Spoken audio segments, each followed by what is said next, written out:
জাতীয় বিশ্ববিদ্যালয়ের অনলাইন ক্লাসে সবাইকে স্বাগত।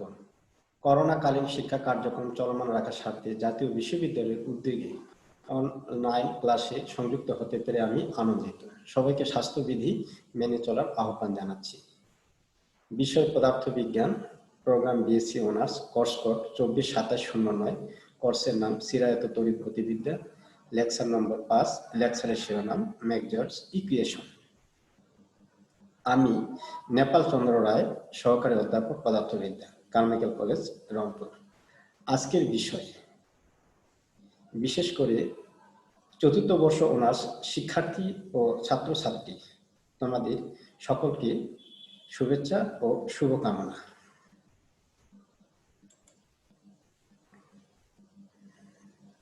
আজকের বিষয়ে আমরা প্রথমে আলোচনা করব অবিচ্ছিন্নতার সমীকরণ।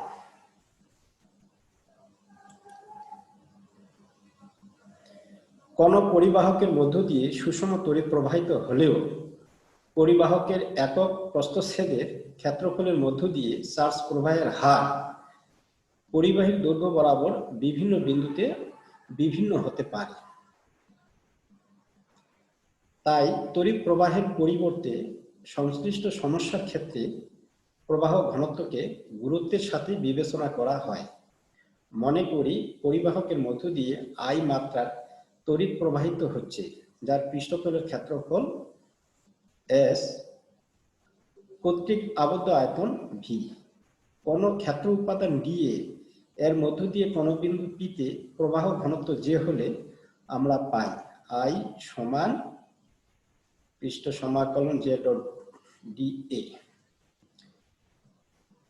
আমাদের ডান পাশে চিত্র দেখানো হয়েছে। অবিচ্ছিন্নতা সমীকরণ প্রতিপাদনে প্রথমেই বলা হয়েছে তড়িৎ প্রবাহের পরিবর্তে কেন আমরা প্রবাহ ঘনত্বকে গুরুত্ব দেব। এ কারণে দেখা গেছে পরিবাহকের একক প্রস্থচ্ছেদের ক্ষেত্রফলের মধ্য দিয়ে চার্জ প্রবাহের হার পরিবাহীর দৈর্ঘ্য বরাবর বিভিন্ন বিন্দুতে বিভিন্ন হতে পারে। এ কারণে আমরা প্রবাহ ঘনত্বকে গুরুত্ব দিয়ে থাকি। পাশের চিত্র অনুযায়ী বিন্দু পিতে প্রবাহ ঘনত্ব যে হলে আমরা পাই আই সমান সমাকলন জে ডট ডিএ। এটাকে 1 নম্বর সমীকরণ। প্রবাহ ঘনত্বের সাপেক্ষে তড়িৎ প্রবাহের সমীকরণ বা রাশিমালা বলতে পারি।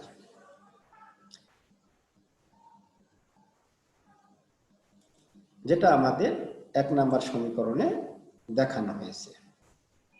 এই সম্পর্ক প্রবাহ ঘনত্বের সাথে তড়িৎ প্রবাহের। এখানে এস ক্ষেত্রটি বদ্ধ অথবা উন্মুক্ত হতে পারে। আয়তনে চার্জ ঘনত্ব রো হলে একক আয়তনে প্রবাহ বৃদ্ধির পরিমাণ হবে ডেল রো ডেল টি। পরিবাহকের মোট ভি আয়তনে প্রবাহ মাত্রার মোট বৃদ্ধি হবে আমাদের এই সমীকরণে বা এই রাশিমালায়।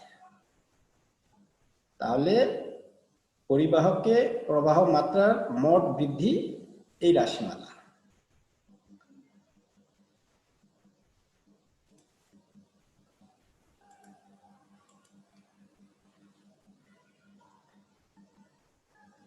এক নং অনুসারে আবদ্ধ পৃষ্ঠতল অতিক্রমকারী প্রবাহ মাত্রা হলো, আমরা এর আগেই দেখিয়েছি,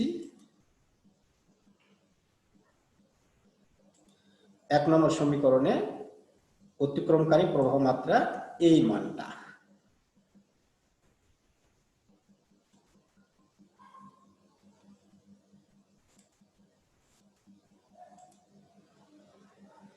সিস্টেমের মোট চার্জ সংরক্ষিত থাকে বলে আমরা লিখতে পারি। অর্থাৎ যে পরিমাণ প্রবাহ বৃদ্ধি পাবে সেই পরিমাণ প্রবাহ অতিক্রম করবে। আমরা ইতিমধ্যেই প্রবাহ বৃদ্ধি একক আয়তনে আমরা এই মানটা এবং ওই পরিবাহী থেকে এই পরিমাণ প্রবাহ অতিক্রম করে। তাহলে যা বৃদ্ধি পায় তা অতিক্রম করে, সমান কিন্তু বিপরীত। তাহলে পক্ষান্তর করলে আমরা এই প্লাস চিহ্নটা পাব। এটা সংক্ষেপে আমরা বলতেছি সিস্টেমের মোট চার্জ সংরক্ষিত থাকে বলে আমরা লিখতে পারি যে পরিমাণ প্রবাহ বৃদ্ধি পাইল সেই পরিমাণ অতিক্রম করলো, অর্থাৎ এই দুটোর যোগফল আমাদের 0। আমরা এই সমীকরণে লক্ষ্য করতেছি বাম পক্ষের প্রথম পদ আয়তন সমাকলন, বাম পক্ষের প্রথম পদ আয়তন সমাকলন এবং বাম পক্ষের দ্বিতীয় পদ পৃষ্ঠ সমাকলন। আমরা এই পৃষ্ঠ সমাকলন থেকে আমরা আয়তন সমাকলনে আসতে পারি গসের অপসারিতা তত্ত্ব প্রয়োগ করে। বারবার গসের অপসারিতা তত্ত্ব বলতে আমরা আয়তন সমাকলন থেকে পৃষ্ঠ সমাকলনে যেতে পারি অথবা পৃষ্ঠ সমাকলন থেকে আয়তন সমাকলনে আসতে পারি। আমরা এখানে পৃষ্ঠ সমাকলন থেকে আয়তন সমাকলনে এসেছি। সমীকরণটি যে কোনো আয়তনের জন্য সত্য বিধায়, তার মানে আমরা সমাকলন চিহ্ন এবং আয়তন বাদ দিতে পারি, তাহলে আমরা 2 নম্বর সমীকরণের আকারটা পাব। এই 2 নম্বর সমীকরণকেই বলা হচ্ছে নিরবচ্ছিন্নতার সমীকরণ।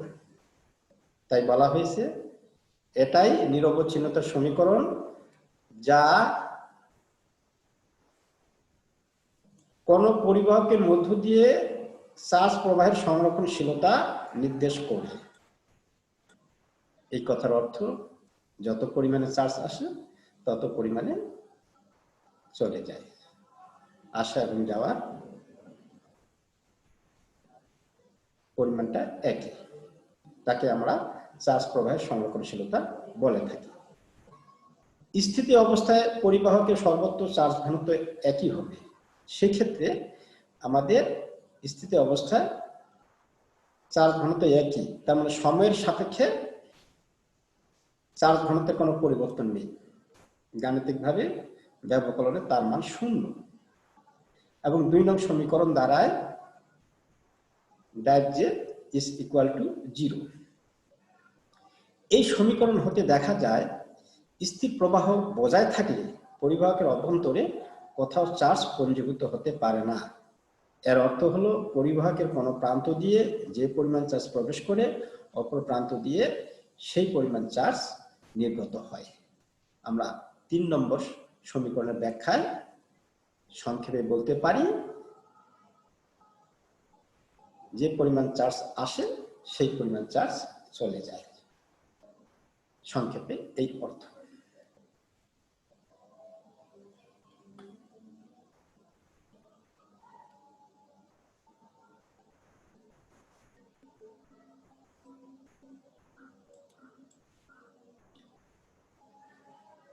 পরবর্তী ম্যাক্সওয়েলের ক্ষেত্র সমীকরণ। আমরা জানি গতিশীল চার্জের সাথে স্থান ও কাল নির্ভর তড়িৎ ক্ষেত্র ও চৌম্বক ক্ষেত্র জড়িত থাকে। গতিশীল চার্জের সাথে তড়িৎ ক্ষেত্র ও চৌম্বক ক্ষেত্র সংশ্লিষ্ট হওয়ার ঘটনাকেই তাড়িৎ চৌম্বকত্ব বলে। সময় নির্ভর তাড়িৎ চৌম্বক ক্ষেত্রসমূহের আচরণ একগুচ্ছ সমীকরণের সাহায্যে বিশ্লেষণ করা হয়। এই সমীকরণ গুচ্ছকে ম্যাক্সওয়েলের ক্ষেত্র সমীকরণ বলে। আমরা খুব সংক্ষেপে বলতে পারি গতিশীল চার্জের সাথে তড়িৎ ক্ষেত্র চৌম্বক ক্ষেত্র সংশ্লিষ্ট হওয়ার ঘটনাকেই তাড়িৎ চৌম্বকত্ব বলে।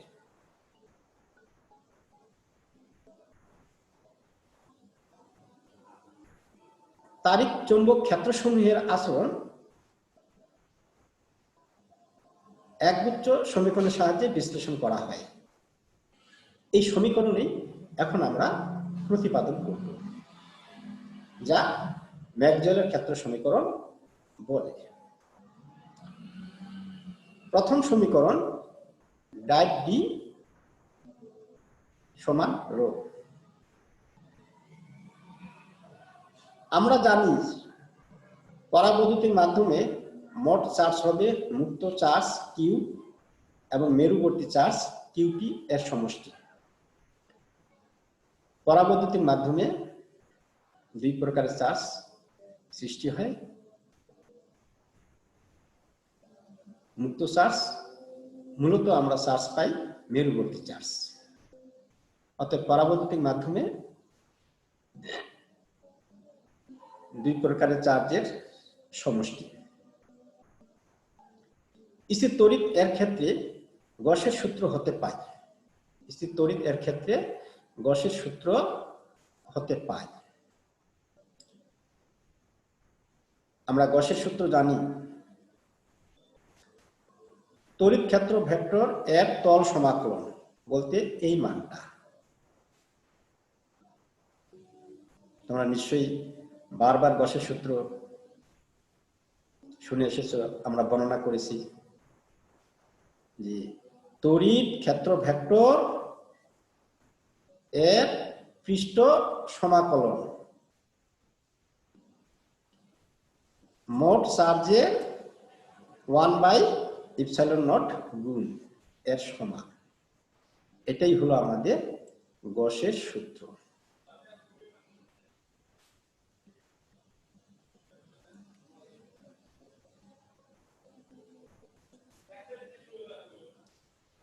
এখন ডিভি আয়তনে মুক্ত চার্জ ঘনত্ব রো এবং মেরুবর্তী চার্জ ঘনত্ব রোপি হলে আমরা পাই, এখানে চার্জের সাথে চার্জ ঘনত্ব এর একটা সম্পর্ক। আমরা এটা এর আগে দেখিয়েছি কিভাবে এই সম্পর্ক আসে। তাহলে আমরা কিউ এর মান পাইলাম, কিউপির মান পাইলাম। এই মান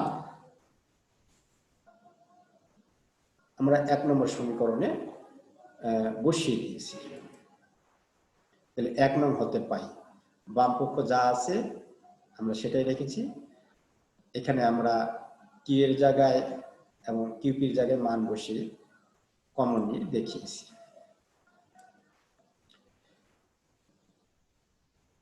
পরের লাইনে বাম পক্ষ যা আছে তাই আছে, এখানে রো আছে আর rho p minus div p. আমরা এই সমীকরণে প্রতিপাদন করেছি যেহেতু rho p is equal to minus div p. কিভাবে এই সমীকরণ আসে, আমরা রো পির জায়গায় সেই মান বসিয়েছি। আমরা দেখতে পাচ্ছি বাম পক্ষে পৃষ্ঠ সমাকলন। এই পৃষ্ঠ সমাকলন থেকে আমরা নিচে এসেছি আয়তন সমাকলন। আমরা বারবার পৃষ্ঠ থেকে আয়তন বা আয়তন থেকে পৃষ্ঠ যেতে পারি। কার সূত্রে? গসের অপসারিতা তত্ত্ব। স্পষ্ট লেখা আছে বাম পক্ষে গসের অপসারিতা তত্ত্ব প্রয়োগ করে আমরা পৃষ্ঠ সমাকলন থেকে এসেছি আয়তন সমাকলনে।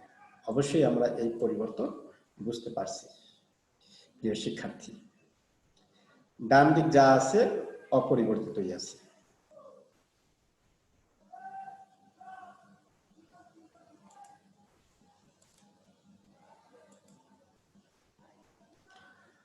আমরা পক্ষান্তর করে কমন নিয়েছি, ডাইভ ই ইপসিলন নট গুণ করে দিয়ে আমরা এই মানটাকে বাম দিকে এনে কমন নিয়ে এই আকারটা পাই, আর ডান দিকে এই আকার থাকবে।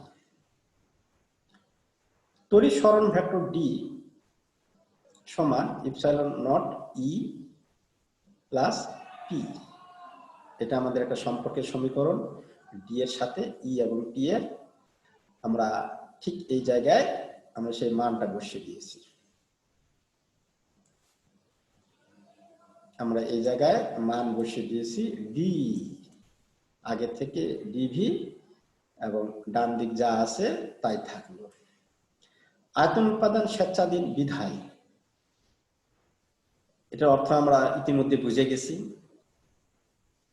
যে কোনো পরিমাণ আয়তনের জন্য সত্য, বিধায় সমাকলন চিহ্ন এবং আয়তন আমরা উভয় পক্ষ থেকে বাদ দিতে পারি। বাদ দিলে আমরা লিখতে পারি ডাইভ ডি সমান রো। এটাই ম্যাক্সওয়েলের প্রথম ক্ষেত্র সমীকরণ।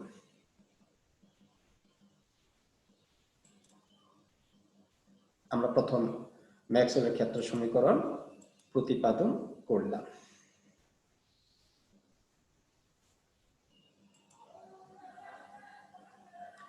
দ্বিতীয় সমীকরণ div B is equal to 0। আমরা জানি কোন আবদ্ধ পৃষ্ঠতলে প্রবেশকারী চৌম্বক ক্ষেত্ররেখা উক্ত পৃষ্ঠ ত্যাগকারী ক্ষেত্ররেখার সংখ্যার সমান। এই কথার অর্থ হলো একটা তলে যে পরিমাণ চৌম্বক ক্ষেত্ররেখা প্রবেশ করে সেই পরিমাণ চৌম্বক ক্ষেত্ররেখা নির্গত হয় বা বের হয়। তার মানে ওই পৃষ্ঠতলে কোন চৌম্বক ক্ষেত্ররেখা অবশিষ্ট থাকে না। এই কথাই আমরা অন্যভাবে বলতে পারি যে কোন আবদ্ধ পৃষ্ঠতলে অতিক্রমকারী চৌম্বক ফ্লাক্স সর্বদাই শূন্য। এই ভাষাগত বিবৃতির গাণিতিক আকার আমরা এটা লিখতে পারি।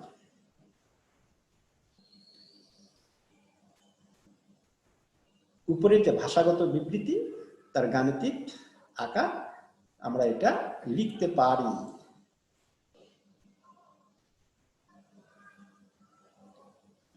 গসের অপসারিতা তত্ত্ব প্রয়োগ করে পাই আমাদের বাম দিকে পৃষ্ঠ সমাকলন, সেখান থেকে আমরা আয়তন সমাকলন এসেছি। বারবার গসের অপসারিতা তত্ত্ব আমরা ব্যবহার করতেছি বা কাজে লাগাচ্ছি। অবশ্যই গসের অপসারিতা তত্ত্ব কি এটা আমাদের ভালো মতোই জানতে হবে বা জেনে রাখতে হবে শিক্ষার্থীবৃন্দ। আয়তন উৎপাদন স্বেচ্ছাধীন বিধায়, এ কথার অর্থ যে কোনো আয়তনের জন্য উপরের সমীকরণ সত্য। সেক্ষেত্রে আমরা সমাকলন চিহ্ন এবং আয়তন বাদ দিতে পারি। বাদ দিলে আমরা পাই ডাইভ বি সমান 0। ম্যাক্সওয়েলের দ্বিতীয় ক্ষেত্র সমীকরণ বলে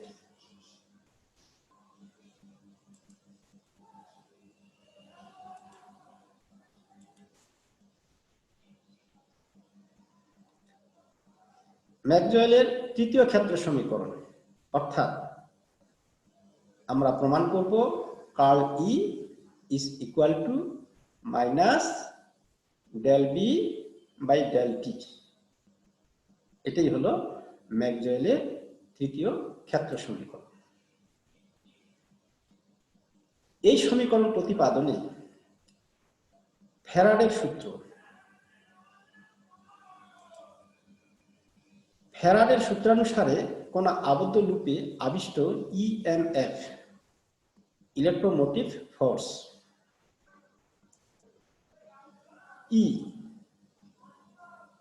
এর সমীকরণ আমরা ফ্যারাডের সূত্রে জানি বা পড়ে আসছি। আমরা যদি গাণিতিক থেকে যদি বলতে চাই যে চৌম্বক ফ্লাক্সের পরিবর্তনের হারের ঋণাত্মক মানের সমান ইএমএফ অর্থাৎ ইলেকট্রোমোটিভ ফোর্স। তাহলে ফ্যারাডের সূত্র কি বলছে যে ইলেকট্রোমোটিভ ফোর্স উৎপন্ন হবে তা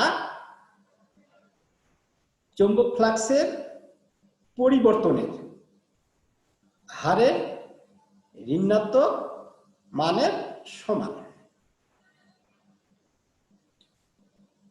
আমরা এখানে 5 এর মান বসিয়ে দিয়েছি।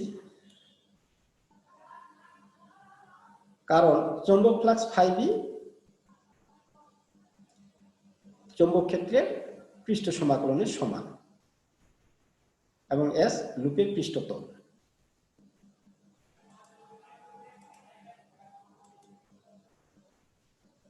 ফাইভের মান কিভাবে আসে আমরা ডান দিকে তা আমরা উল্লেখ করেছি।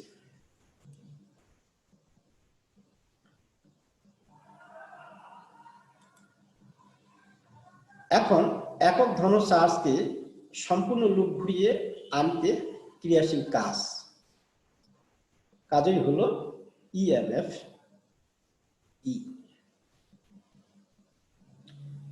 আমরা কাজের ফর্মুলা জানি, বল গুণন সরণ। একক ধনচার্জ কর্তৃক যে বল সেটাকে বলা হচ্ছে তড়িৎ প্রাবল্য, যাকে আমরা ই দিয়ে প্রকাশ করি।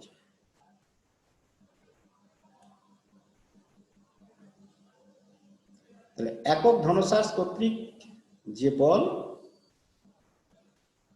সেই বলকে তড়িৎ প্রাবল্য বলি, যাকে আমরা ই দিয়ে প্রকাশ করি, যাকে আমরা অন্য নামে বলতে পারি তড়িৎ ক্ষেত্র ভেক্টর। তাহলে এটাই হলো একক ধনচার্জ কর্তৃক বল। ডট সরণ বলতে এখানে বোঝানো হচ্ছে ডিএল কে।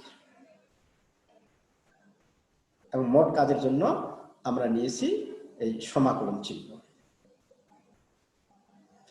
তাহলে আমরা এই সমীকরণ অবশ্যই বুঝতে পারছি।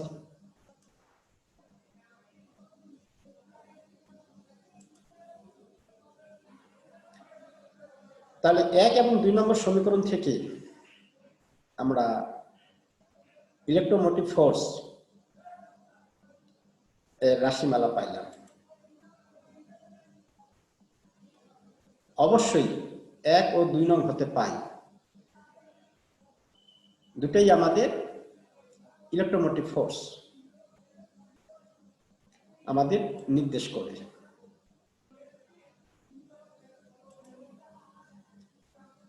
এটাও আমাদের ইলেকট্রোমোটিভ ফোর্স, এটাও আমাদের ইলেকট্রোমোটিভ ফোর্সের গাণিতিক রূপ। স্টোকসের উপপাদ্য অনুসারে পথ সমাকলনকে তল সমাকলনে রূপান্তর করে পাই। আমরা বাম দিকে এটাকে পথ সমাকলন বলা হচ্ছে। স্টোকসের ফর্মুলায় আমরা পথ সমাকলন থেকে পৃষ্ঠ সমাকলনে যেতে পারি। এই প্রসঙ্গে স্টোকসের উপপাদ্য হলো কি পথ সমাকলন থেকে পৃষ্ঠ সমাকলন, আর গসের অপসারিতা উপপাদ্য বা তত্ত্বে পৃষ্ঠ সমাকলন থেকে আয়তন সমাকলনে যাওয়া। তাহলে দুটো উপপাদ্য আমাদের খুব গুরুত্বপূর্ণ, যা আমাদের মনে রাখতেই হবে। সেটা কি? স্টোকসের হলো পথ সমাকলন থেকে পৃষ্ঠ সমাকলন, আবার গসের হলো পৃষ্ঠ সমাকলন থেকে আয়তন সমাকলন। আমরা এখানে যেটা করেছি পথ সমাকলন থেকে এসেছি পৃষ্ঠ সমাকলন, যা আমাদের কার্ল ই ডট ডিএস। আর ডান দিকে যা আছে আমরা তাই রাখছি। তাহলে এখন আমরা উভয় দিকে লক্ষ্য করি যে বাম দিকেও পৃষ্ঠ সমাকলন, ডান দিকেও পৃষ্ঠ সমাকলন। পৃষ্ঠতল উপাদান স্বেচ্ছাধীন বিধায়, আমরা স্বেচ্ছাধীন বিধায়ের কথা বারবার ব্যবহার করতেছি। এই কথার অর্থ আমরা ইতিমধ্যে জেনে গেছি যে কি যে কোনো পৃষ্ঠতলের জন্য উপরের সমীকরণ প্রযোজ্য। ফলে আমরা সমাকলন এবং পৃষ্ঠ তল বাদ দিতে পারি। তাহলে বাদ দিলে আমাদের বাম দিকে কি থাকতেছে? কার্ল ই, আর ডান দিকে থাকতেছে কি? Minus del B by del T. এটাকেই বলা হচ্ছে ম্যাক্সওয়েলের তৃতীয় ক্ষেত্র সমীকরণ। তাহলে এই পর্যন্ত আলোচনায় আমরা অবিচ্ছিন্নতার সমীকরণ প্রতিপাদন করেছি, কেন সে ব্যাখ্যা আমরা দিয়েছি। তাড়িৎ চৌম্বকত্ব কি সে কথাও আমরা উল্লেখ করেছি, যে গতিশীল চার্জের সাথে তড়িৎ ক্ষেত্র এবং চৌম্বক ক্ষেত্র সংশ্লিষ্ট হওয়াকে বলা হচ্ছে তাড়িৎ চৌম্বকত্ব। এবং এই ঘটনায় একগুচ্ছ সমীকরণ প্রতিপাদন ইতিমধ্যে আমরা প্রথম, দ্বিতীয়, তৃতীয় প্রতিপাদন করলাম। এখন আমরা দেখব চতুর্থ বা পরেরটা।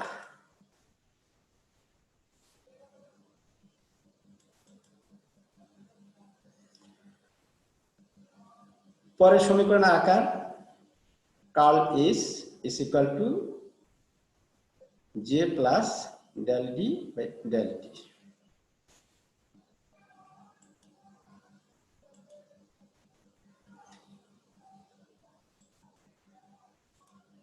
এই সমীকরণ প্রতিপাদনে আমরা এম্পিয়ারের সূত্র প্রয়োগ করব।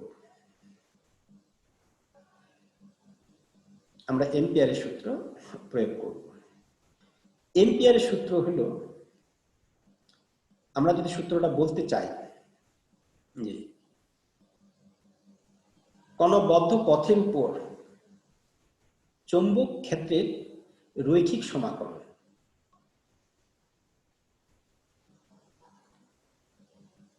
ওই পথ দ্বারা বেষ্টিত মোট প্রবাহ মাত্রা মিউ নট গুণের সমান, যা গাণিতিকভাবে এখানে উল্লেখ আছে। আমরা এটাকেই ভাষাগত বিবৃতিতে এম্পিয়ারের সূত্রে ঠিক এইভাবে বলতে পারি: কোন বদ্ধ পথের উপর চৌম্বক ক্ষেত্রের রৈখিক সমাকলন, তাহলে গাণিতিক রূপেই বলে দিচ্ছে তার ভাষাগত বিবৃতি কি। কোন বদ্ধ পথের উপর চৌম্বক ক্ষেত্রের রৈখিক সমাকলন ওই পথ দ্বারা বেষ্টিত মোট প্রবাহ মাত্রার মিউ নট গুণের সমান। এটাই ছিল আমাদের এম্পিয়ারের সূত্র। আমরা পরের লাইনে আমরা বি এর জায়গায় মান বসিয়েছি, এই যে মিউ নট এইচ। তাহলে উভয় পক্ষ থেকে মিউ নট বাদ গেলে থাকে এইচ ডট ডিএল এর সমাকলন সমান আই। এই আই এর সাথে প্রবাহ ঘনত্বের সম্পর্ক সমীকরণ, যেটা আমরা অলরেডি কিভাবে আসে সেটা আমরা দেখিয়েছি,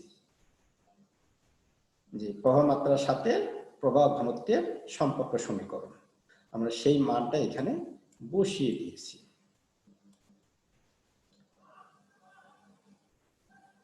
তাহলে আমরা এই সমীকরণে কি লক্ষ্য করতেছি? বাম পক্ষ হলো পথ সমাকলন বা রৈখিক সমাকলন, আর ডান দিক হলো পৃষ্ঠ সমাকলন।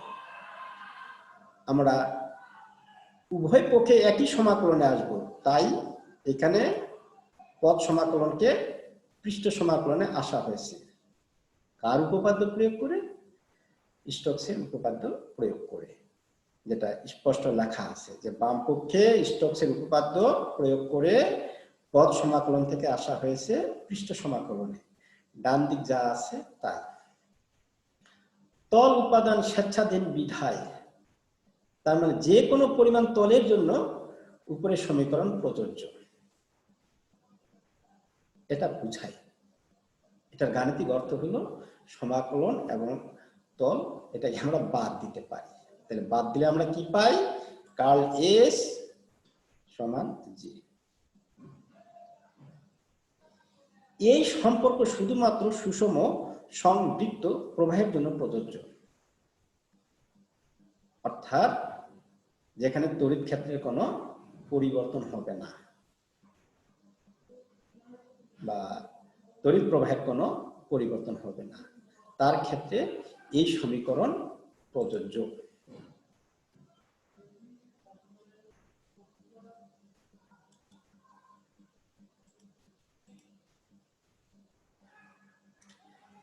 কিন্তু পরিবর্তনশীল তড়িৎ ক্ষেত্রের জন্য এটিকে পরিমার্জিত করার প্রয়োজন রয়েছে।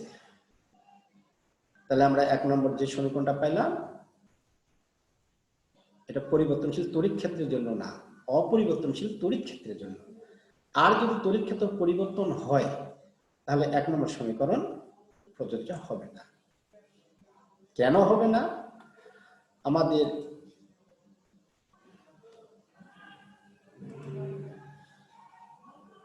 তার ব্যাখ্যা দেওয়া আছে, আমরা ব্যাখ্যায় দেখতে পাচ্ছি।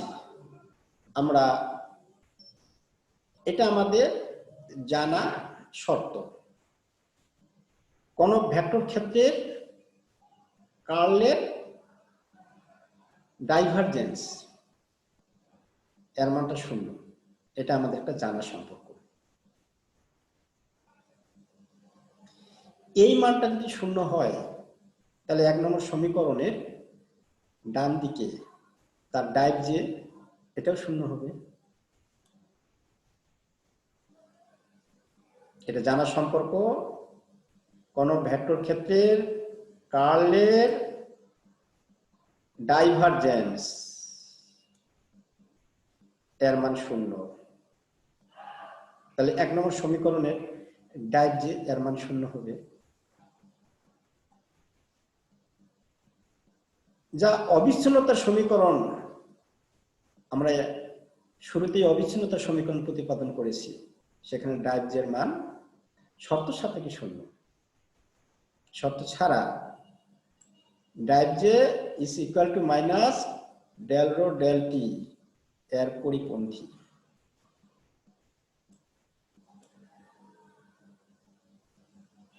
তাহলে 1 নম্বর সমীকরণ পরিবর্তনশীল তড়িৎ ক্ষেত্রের জন্য কেন প্রযোজ্য হয়? কারণ যদি হয় তাহলে এই অবিচ্ছিন্নতার সমীকরণের পরিপন্থী হয়ে যায়। এই কারণে বিজ্ঞানী ম্যাক্সওয়েল প্রবাহ ঘনত্ব যে এর সাথে একটি রাশি যে প্রাইম যোগ করেন। ফলে তাহলে 1 নম্বর সমীকরণের ডান দিকে শুধু যে ছিল, বিজ্ঞানী ম্যাক্সওয়েল বাড়তি একটা জে প্রাইম যোগ করেন। 2 নম্বর সমীকরণের উভয় দিকে ডাইভ নেওয়া হয়েছে বা অপসারিতা নেওয়া হয়েছে, ডাইভারজেন্স নেওয়া হয়েছে, অপসারিতা নেওয়া হয়েছে। তাহলে এর জানা সম্পর্ক, কোন ভেক্টর ক্ষেত্রে কার্লের ডাইভারজেন্স এর মানটা 0, আমরা সেই মান বসিয়েছি। তাহলে এদিকে আমরা এটাকে আলাদা করে দিয়েছি, বা div J prime is equal to minus div G. আমরা ডাইভ জের মানটা ইতিমধ্যে জানি, অবিচ্ছিন্নতার সমীকরণ অনুযায়ী আমরা মান বসাই দিয়ে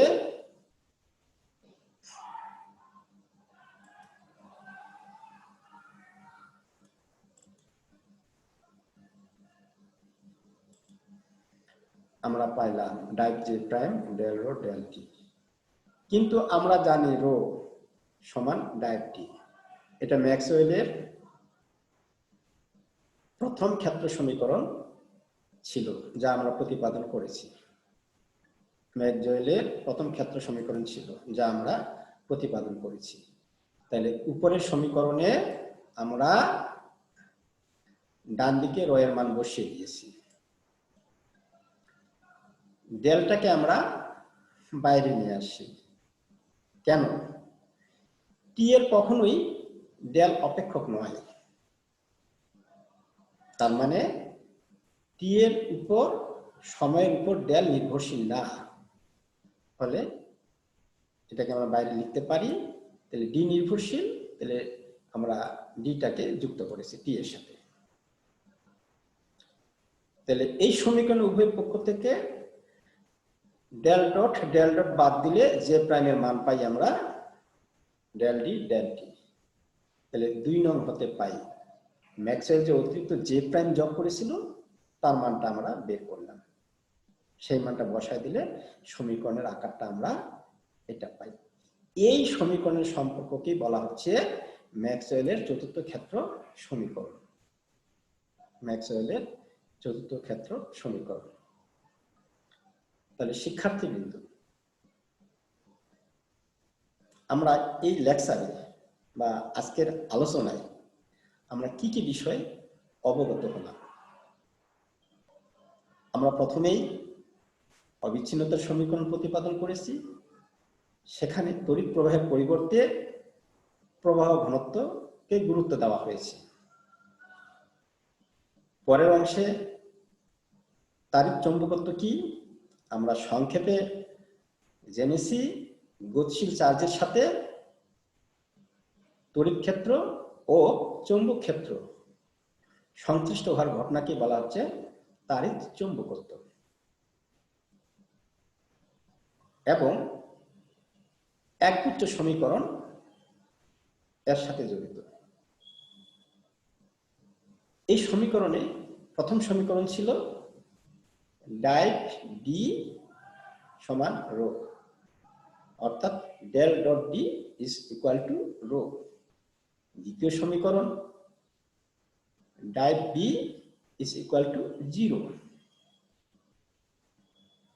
তেমনি ভাবে তৃতীয় এবং চতুর্থ সমীকরণ আমরা প্রতিপাদন করেছি। আজকের আলোচনায়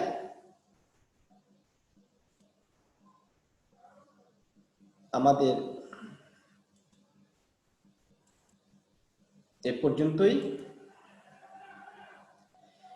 এই লেকচার তৈরি করতে যাদের অবদান, তড়িৎ গতিবিদ্যা এস.এম. মকসুদ আলী স্যার, ইলেকট্রোডাইনামিক্স এর নিম্নলিখিত লেখকবৃন্দ, তাদের প্রতি আমরা কৃতজ্ঞতা প্রকাশ করি। করোনাকালীন সময়ে নিজেকে সুস্থ রাখবে, পরিবারকে সুস্থ রাখবে, স্বাস্থ্যবিধি মেনে চলবে। এইভাবে করোনাকে আমরা ঠেকিয়ে দিতে পারি এই প্রত্যাশায় ধন্যবাদ।